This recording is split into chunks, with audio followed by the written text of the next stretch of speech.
The year was 1964, and Pillsbury decided to compete with Kool-Aid for a larger share of the flavored drink market.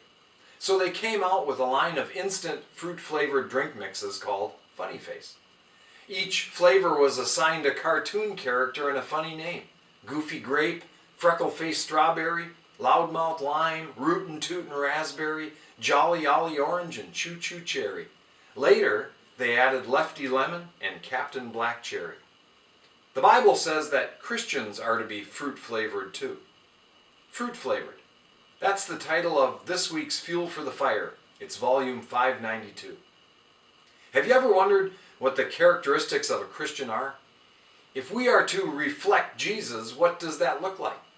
The answer is found in the book of Galatians, where it says that we are to be fruit-flavored.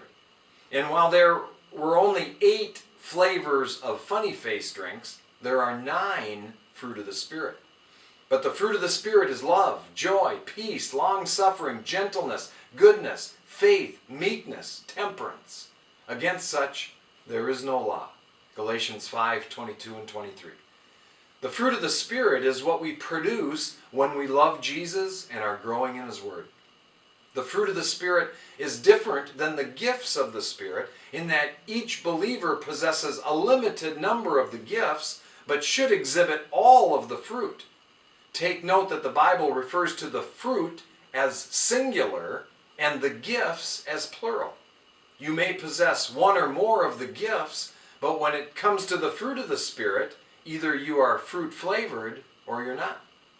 When Jesus walked planet Earth, His life was fruit-flavored. His life was filled with all of the definitions of the 9 fruit of the Spirit. He was affectionate. He oozed charity. He expressed delight and enthusiasm, and yet possessed an inner quiet that showed on the outside. Patience was evident in His relationships at every turn. He was kind and useful and filled with virtue of character. He was reliant upon His Father, filled with humility, and He led a disciplined life of self-control. In John 15:5, Jesus said, "I am the vine, you are the branches. He that abides in me and I in him, the same brings forth much fruit." So if we're connected to the vine, Jesus, we will bear the fruit of the vine.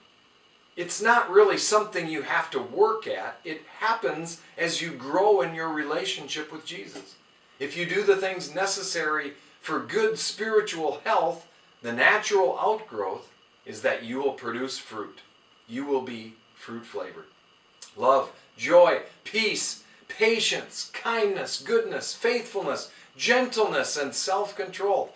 Does that describe you? If not, the answer isn't to try harder. It may be to simply plug into the vine, draw closer to Jesus. He's the most influential person who ever set foot on the face of the earth. If we hang out with Him, He'll rub off on us, guaranteed. And the more you tap into Him, the more fruit-flavored you will be. That's the way I see it. And that's a little fuel for the fire.